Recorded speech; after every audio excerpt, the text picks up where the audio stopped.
Jalen Brunson and Karl Anthony Towns show up in a major way in the fourth quarter as they storm back and get the win to go up 3-1 in this series, which means they have an opportunity to close it out in Game 5 at Madison Square Garden. If you want that to happen, if you don't want to go back to Detroit and you want to end this series at the world's most famous arena so we can get ready for round 2 of the playoffs, hit that thumbs up icon. Don't jinx it.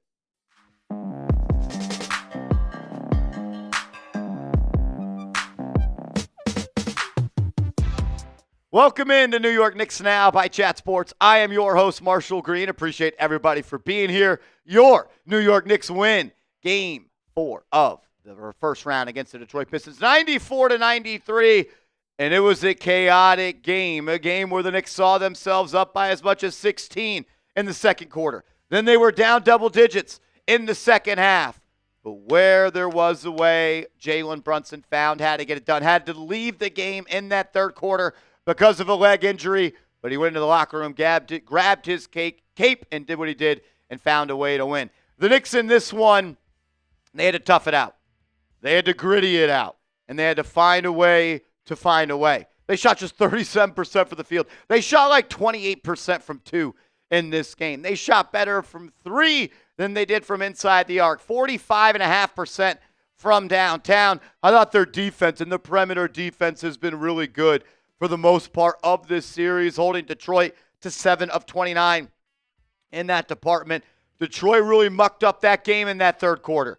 It got physical. It led to Jalen Brunson being hurt, but they couldn't knock him out, and he actually returned to the game in the fourth quarter, and he delivered the knockout punch to the Detroit Pistons. He was awesome for the entire game, but his best play was on display when the Knicks needed it most. 32 more points for Brunson, 11 assists, shot 50% from the deck and 57% from downtown. Brunson, throughout his tenure as a New York Knick in the postseason, has not shot the three-point ball well. This year, he's hitting at an unreal number and is really helping him elevate his overall play. But as we know, Jalen Brunson has been awarded and named the clutch player of the NBA for the 2024-2025 season, and he has showed why he won that award in this first round. Brunson in the fourth quarter versus Detroit this postseason, 53 total points, 8 total assists, just 1 turnover, and he's shooting 65% from downtown, and he's a plus 25 in the fourth quarter. Jalen Brunson is the first player in NBA history to record the following numbers in the first 4 games of a playoff run: 130-plus points, 35-plus assists, and under 12 turnovers. Jalen Brunson is etching his name in the history books for the New York Knicks, and we are just lucky to watch it happen. A special player, a special person, and I'm proud to say he's the Knick, and I think the best is yet to come. Captain Clutch, we appreciate you, my man. I still can't believe what you did yesterday, and it was awesome to see Karl Anthony Towns right by your side. It was literally Batman and Robin that saved the New York Knicks season, because I had a bad feeling that if the Knicks lost that game, this series wasn't going to really go in a way that was going to end with a Knicks win in short fashion. I thought this game would have went the distance. But Karl Anthony Towns, you did your best Jalen Brunson impression, man. I thought you were really good in the first half. I thought in the third quarter with 4 fouls, you played some of your worst ball. But when you needed to be your best, you were your best, totaling 27 points, shooting 5 of 6 from downtown, 45% from the field, but he delivered 2 of the biggest daggers in his NBA career. Shout out to Tommy Beer on Twitter. Go give him a follow. Awesome Knicks content over there. Says in the 12 clutch minutes played thus far in the Knicks-Pistons series, Karl Anthony Towns, 4 of 4 from the floor, 2 of 2 from three-point range, and 2 of 2 from the foul line. And over the final 3 minutes of the fourth quarter of Game 4, Karl Anthony Towns was 3 for 3 from the floor. Each attempt came with the Knicks trailing by at least 2 points, and each shot came with less than 5 seconds on the shot clock. That baseline fall away, fading out of bounds jumper that Karl Anthony Towns hit, absolute chills. In the step back, off the bounce, the game-winning bucket from the Knicks that he hit from 8 Mile was the biggest shot of his career, his biggest moment as a New York Knick, and it gave me the similar feeling that we all got when we saw Dante DiVincenzo hit that shot last year against the Philadelphia 76ers. What a game yesterday.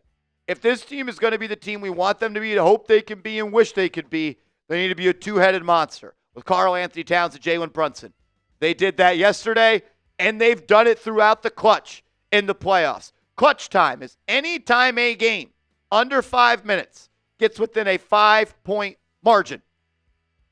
And your two New York Knicks, they have the most points in the clutch in the playoffs this year.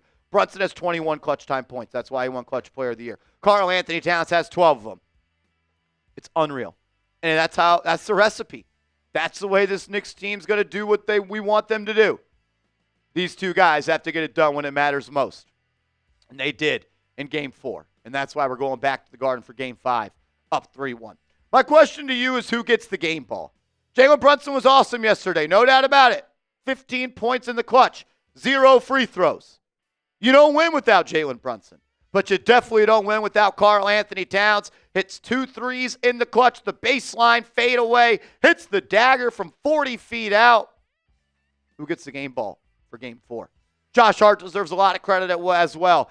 This was one of those Josh Hart games, man. Starts the game with hitting 3 after 3 after 3 to start the game. He got out and he was running in transition. He was all over the glass. He ultimately pretty much sealed the win for the New York Knicks, battling for the board off of the Tim Hardaway Jr. shot, which maybe was a foul, but I don't care. They didn't call it. And the Knicks have been screwed by the officials too many times in my life, so that does not matter to me. You got the win, and it is what it is. And Josh Hart deserves a lot of credit for what he did in the ball game yesterday. I was kind of waiting for that Josh Hart game, and we got it yesterday. And once again, Josh Hart finds himself in the history books. Hart became just the second player in NBA history to tally 10-plus boards, 5-plus dimes, 4-plus steals, and more than 3 three-pointers made in a road playoff win. Shout out to Tommy Beer for this stat right here. Josh Hart, man. You got to have Hart. And if this team didn't have Hart, I'm not sure that they would still be breathing in the postseason. And we're just lucky to have him, man. Josh Hart, salute, my man. Way to shoot the pill last night. You shot it with confidence, and when this team has you makes threes, they're pretty tough. They're pretty tough to stop. We got a lot more to talk about this game, but if you want to rock some Knicks gear while supporting Chat Sports and Knicks Now, and you're a real one, get your shirt today. We've got blue, we've got black. Chatsports.com/RealKnicks. That's chatsports.com/RealKnicks. That link will be clickable down in the comments and description of today's show. We started off the show saying that the picture that Leon Rose was trying to paint when going out and getting Karl Anthony Towns and getting Mikal Bridges and getting OG Anunoby, it was on display. It was. And it doesn't look like it, right? Mikal Bridges was horrible for the first 40 minutes of this ballgame. Horrible. On offense. But he was awesome on defense. He was unreal. I thought he was the best Knicks defender by far. But when the game was on the line and the moment was needed for him to step up, he hits 2 threes falling out of bounds to keep the game within striking distance. And when his number was called to guard Cade Cunningham, did a pretty damn good job. You get 16 points combined from OG and Bridges. They both shoot 25% or less from the field. But just like Mikal, OG Anunoby did what he was supposed to do. And he made the play that we all needed him to play, and why you brought him back for $200 million. When he was tasked with going to guard Cade Cunningham, when the game was on the line, where Cade could win it, he went to a step-back jumper, and OG was right there, and he made the shot tough. And he missed it. That's why you get an OG Anunoby. That's why you get a Mikal Bridges. Cade was good yesterday. There's no doubt about it. 25, 10, and 10. A triple-double. But they lost. And when the game was on the line, he couldn't hit the shot. And the Knicks are just making it difficult for Cade. They're throwing Mikal at him. They're throwing OG Anunoby at him. He's seeing a lot of bodies. He's seeing a lot of pressure. And ultimately, the Knicks have pulled the right cards because they're up 3-1 heading back to Madison Square Garden.